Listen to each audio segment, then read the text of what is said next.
Bonjour à vous tous, j'espère que vous allez bien. Je m'appelle Frédéric Duclos, je suis psychologue et coach. Aujourd'hui, on va parler d'un sujet absolument essentiel, à savoir la croyance en soi-même. Comment croire en soi? Et je vais vous présenter les 7 points clés essentiels pour apprendre à croire en soi et pour développer de plus en plus la confiance en soi-même. Alors avant toute chose, 2 points importants. Le premier point, c'est pourquoi croire en soi? La première réponse la plus importante, c'est que si vous ne commencez pas par croire en vous-même, alors personne ne pourra le faire pour vous. Que si vous ne croyez pas en vous-même, il y aura beau avoir des gens autour de vous, si vous avez de la chance, qui croient en vous, malgré tout, ça n'impactera pas votre vie, ça ne changera pas votre mentalité. Cette confiance en vous, vous devez la créer, vous devez la construire parce que c'est ça qui va vous permettre d'avancer dans la vie. Il ne faut pas attendre les circonstances extérieures, il ne faut pas attendre que les gens nous poussent, nous fassent avancer, nous aident à grandir. C'est à nous-mêmes de prendre les rênes de notre existence. C'est à nous-mêmes de cultiver cette croyance en nous-mêmes pour avoir plus de cette force dans son existence. La deuxième chose très importante, c'est aussi qu'est-ce que ça veut dire croire en soi? Qu'est-ce que ça veut dire? Ça veut dire que je m'accorde de la valeur. Ça veut dire que quand je me regarde, quand je porte mon regard sur moi-même, ou sur mes désirs, ou sur mes aspirations, ou sur mes capacités, je me dis que ça a de la valeur. Je me dis que vraiment ça peut apporter quelque chose, que vraiment c'est beau, c'est positif, c'est bon, c'est important. Et de faire la même chose avec nos capacités, ou nos rêves, ou nos idées, ou nos objectifs. Le premier point clé, absolument essentiel, pour commencer à croire en soi, c'est d'oser le faire. Parce que finalement, quand on ne croit pas, ou pas assez en soi-même, eh bien il y a la voix en nous-mêmes, de la critique, du dénigrement qui nous dit: si tu essayes de croire en toi, tu es dans l'erreur, c'est faux, tu te mens, tu te trompes toi-même. Tu vaux moins que ça. Donc la première chose, c'est d'oser braver cette voie, c'est d'oser apprendre à affirmer en soi-même, dans son existence, dans sa conscience, de se dire oui, oui, j'ai de la valeur. Oui, je suis quelqu'un d'une grande valeur. Oui, je suis quelqu'un de beau. Oui, je suis quelqu'un de bon. Oui, ce que je suis est beau, est bon et important. Oui, ce que je veux faire, ce que je peux apporter dans ma vie, aux autres et au monde, est beau, est bon, a de la valeur. Donc c'est déjà d'accepter, si l'on peut dire, à négocier avec soi-même. Et plus que ça, c'est d'oser dépasser des parties de soi-même qui ont tendance à nous ramener en arrière. Et d'oser les affronter intérieurement. Que quand elles nous disent que ces nouvelles idées, ces nouvelles croyances positives, constructives ne sont pas la réalité, ou qu'on se ment à nous-mêmes, etc., d'avoir le courage d'oser dire je ne vous écoute pas. À partir de maintenant, je ne veux plus croire en vous parce que votre seule fonction, c'est de m'amener vers le bas. Est-ce que vous dites, ce n'est pas la vérité. Donc, j'ose me dire en moi-même que je crois en moi, j'ose l'affirmer. Comme quand on dit oser s'affirmer. Là, c'est pareil. Finalement, c'est oser s'affirmer par rapport à soi-même et par rapport à ces mauvaises voix de critique intérieure qui sont complètement improductibles. Le deuxième point clé, c'est de comprendre qu'en fait, nous créons notre propre réalité. Ce qu'on appelle d'habitude la réalité, en fait, c'est juste un point de vue sur les choses. C'est comme quand on dit voir le verre à moitié plein ou à moitié vide. C'est exactement la même chose et pour tout, en fait. Parce que quoi que ce soit dans le monde, imaginez un objet, un habit, un plat, un lieu, une personne, quoi que ce soit, il y a des gens qui vont aimer, il y a des gens qui ne vont pas aimer. Il y a des gens qui vont croire que c'est bon, il y a des gens qui vont croire que c'est mauvais. Il y a des gens qui vont croire que ça vaut la peine, des gens qui vont croire que ça ne vaut pas la peine. Donc en fait, c'est de bien se rappeler cette loi essentielle de notre esprit, de notre vie, c'est que la réalité n'a pas d'existence propre et que c'est nous qui la créons. Et donc ça veut dire qu'on a le pouvoir, la capacité et la responsabilité de choisir quelle réalité est-ce qu'on veut croire. Et qu'au lieu de croire en cette réalité où on est mauvais, où on n'a pas la capacité, où on n'est pas assez bien, où les gens ne nous aiment pas, au lieu de ça, je me mets à accepter de croire qu'une autre réalité est possible à propos de moi-même. Donc jour après jour, quand vous voulez créer votre confiance, votre croyance en vous-même, rappelez-vous bien que tout dépend de vous et qu'il n'y a pas de vérité objective, il n'y a que la vérité que vous choisissez. Alors choisissez la bonne réalité, choisissez d'en faire vraiment une réalité concrète vécue dans votre existence. Le troisième point clé, c'est d'apprendre à donner plus d'importance à cette nouvelle vision des choses et de vous-même qu'à celle des autres. C'est d'apprendre que quand on se compare aux autres, quand on imagine mentalement qu'on est en présence des autres, qu'on se rappelle des souvenirs, qu'on s'imagine dans des situations futures, ou bien concrètement qu'on l'est, c'est d'apprendre à créer en soi-même cette détermination de dire « je vais accorder plus de valeur, d'importance, de réalité à ces nouvelles visions des choses, à ces nouvelles croyances à propos de moi-même ». Parce que dans la vie, vous rencontrerez de tout. Des gens qui croiront à fond en vous-même, il y en aura peu, c'est comme ça. Des gens pour qui ça sera neutre et des gens qui croiront pas en vous, qui verront le mauvais en vous-même. et où ce mauvais, ça pourrait faire appel à ces vieilles voix, ces vieilles autocritiques négatives, et qui en fait dans 99% du temps sont absolument infondées.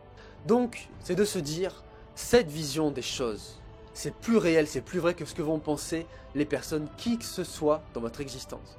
Que ce soit vos parents, votre fratrie, vos amis ou vos anciens amis, des gens de travail, des inconnus dans la rue, ou parfois des gens qui ne vous apprécient pas, d'apprendre mentalement, quand finalement il y a cette confrontation entre différentes visions des choses sur vous, d'apprendre à dire cette vision des choses que j'ai créée, dont on a parlé juste avant, c'est celle-ci que je choisis, et c'est à celle-ci que j'accorde mon attention, c'est sur celle-ci que je me focalise et à laquelle je donne le plus d'importance, en me disant vraiment et en me répétant que c'est la vérité, que c'est la réalité, que c'est ça que je suis vraiment.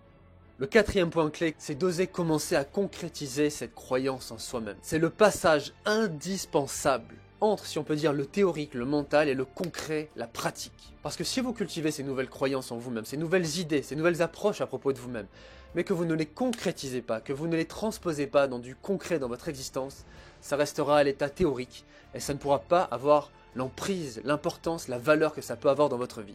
Donc qu'est-ce que ça veut dire? Ça veut dire que même si au début cette croyance en moi-même, elle n'est pas à fond, même si elle n'est pas parfaite, dans tous les cas, je cherche à la concrétiser, en osant aller de l'avant, en osant se jeter à l'eau, en osant s'engager dans de nouvelles choses, en osant rencontrer de nouvelles personnes, en osant se mettre dans de nouvelles situations qui nous paraissaient inconfortables avant. Et c'est en faisant ça, c'est en faisant ce passage absolument essentiel de l'imaginaire à la réalité, en agissant, en concrétisant ça.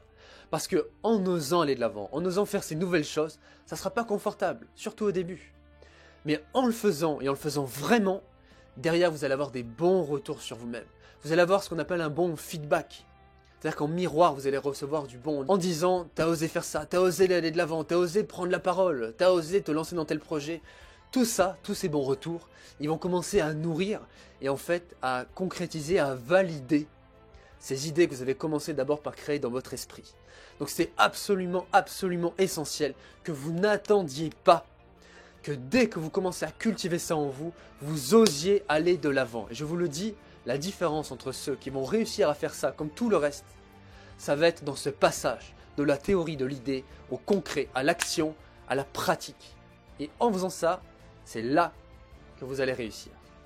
Alors le quatrième point clé amène le cinquième, qui est n'attendez pas d'être parfait pour vous jeter à l'eau. N'attendez pas d'être parfait pour commencer. N'attendez pas d'être parfait pour vous lancer. Parce que si vous attendez d'avoir soi-disant toutes les conditions, ou d'abord d'avoir fait une chose ou une autre, en fait vous vous mentez à vous-même parce que vous n'osez pas aller de l'avant. Parce que vous n'osez pas ces nouvelles croyances, les mettre à l'épreuve, oser affronter les nouvelles situations qui vont les valider et qui vont vous permettre de vraiment ensuite aller de l'avant. Donc n'attendez pas d'être parfait, n'attendez pas d'avoir éradiqué certains de vos défauts, n'attendez pas d'avoir plus d'expérience dans un domaine, n'attendez pas d'avoir amélioré tel point ou tel autre ou tel aspect de votre vie avant de vous lancer dans ce qui est vraiment important pour vous et que vous savez qui va vous aider à créer cette confiance en vous-même. Je vous le dis, lancez-vous, agissez. Agissez, et puis vous apprendrez sur le tas, et puis vous ferez des erreurs, mais heureusement que vous en ferez, parce que c'est les erreurs qui nous font avancer. C'est grâce aux erreurs qu'on apprend et qu'on va de l'avant. Et c'est plus on devient combatif par rapport à ces erreurs, à ces échecs, et tout ça, qu'on crée encore plus de force, de détermination, et qu'on devient encore plus fort pour aller de l'avant. Le sixième point clé, qui est lui aussi absolument indispensable pour arriver à croire en soi, c'est la répétition. Comme on dit, Rome ne s'est pas construite en un jour. Et c'est pareil pour la croyance en soi. C'est pas parce qu'on se le dit une fois, 10 fois ou 20 fois comme ça que ça y est, c'est fait, c'est acquis. Comme dans tout apprentissage, il faut répéter encore et encore et encore dans ses idées, dans ses pensées et dans ses actions. Parce que si vous ne répétez pas assez, vous allez faire comme ces personnes qui ont réussi à utiliser les 5 points clés que je vous ai donnés, qui ont cru en ça, qui se sont engagés, qui ont agi, mais qui n'ont pas répété. Et qui l'ont fait simplement une fois, 2 fois, 3 fois, 5 fois, dans leurs pensées, dans leurs actions. Et puis qu'ils se sont arrêtés. Et petit à petit, ce qu'ils ont commencé à créer, cette dynamique, ces croyances, cette énergie, elle a commencé à réduire, à devenir moins forte, et peu à peu, ensuite à se dissiper et à s'annuler. Là, ça peut être encore pire, parce qu'on peut se dire, j'ai essayé tout ça, ça n'a pas marché. Alors que ça marche. Mais l'un des points clés, et notre cerveau, il est fait comme ça, pour qu'il l'apprenne, il faut qu'on répète un maximum. C'est comme quand vous avez appris à faire du vélo ou à écrire ou à parler ou quoi que ce soit, ou si vous avez commencé une nouvelle activité, un nouveau sport. Au début, vous ne saviez pas faire. Et puis, à force de répéter, encore et encore, plusieurs fois, plusieurs heures, plusieurs jours, c'est là petit à petit que vous avez appris à le faire. C'est exactement pareil pour le fait de croire en soi. Répétez-le un maximum et aussi dans vos actions. Ne vous contentez pas d'avoir franchi le cap, d'avoir sauté à l'eau. Une fois, deux fois, trois fois, c'est pas suffisant. Il faut que vous le fassiez encore et encore. Après, c'est vous qui décidez. Si vous ne le faites pas, si vous retournez dans votre confort, vous n'aurez pas à vous bouger. Mais par contre, vous n'aurez pas cultivé cette croyance en vous-même qui est tellement bonne à vivre et qui est tellement essentielle. Le 7e point clé, qui lui aussi est tout aussi important que les autres et surtout dans la durée, c'est d'apprendre avant tout à s'aimer imparfait, à s'aimer déjà tel que l'on est, à être capable déjà de reconnaître le beau qui est en nous et aussi le moins beau, aussi ce qui est laid, et d'apprendre à être ok avec ça. Et ça peut paraître paradoxal avec le fait de vouloir vraiment aller de l'avant, de vouloir vraiment être dynamique dans cette construction de la confiance et de la croyance en soi-même.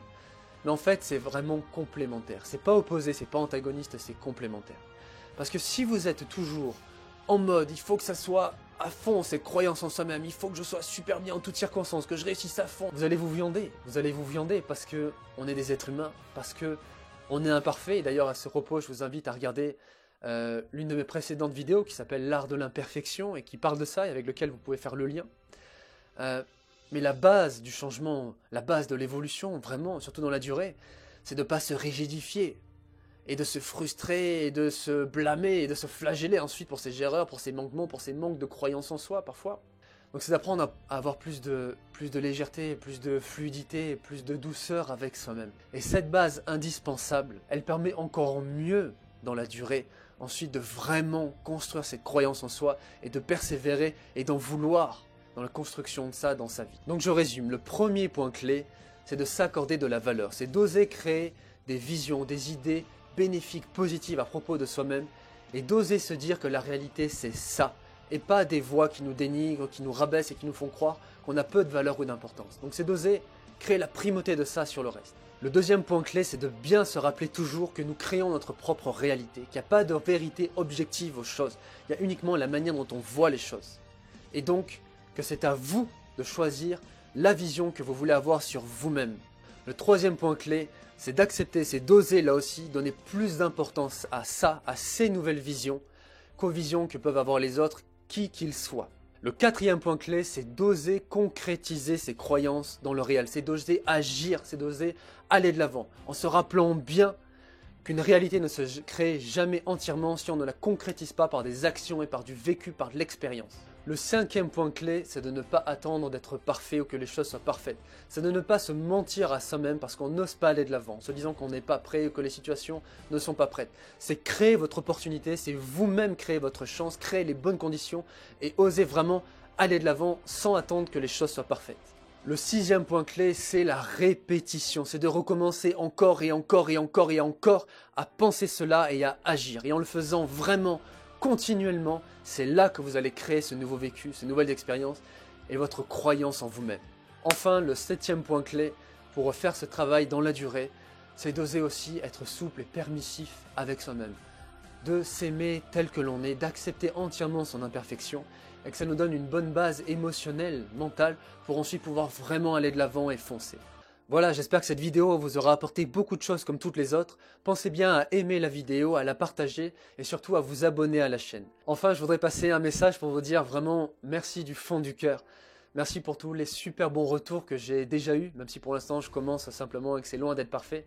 Mais beaucoup de gens m'ont fait beaucoup de bons retours sur les vidéos et vraiment ça fait plaisir, ça donne une baume au cœur quoi, et ça donne vraiment envie d'aller beaucoup plus loin par la suite et vous verrez que ça sera le cas. Je vous souhaite une très belle continuation, une très belle vie et puis de toute façon on se voit très bientôt. Salut!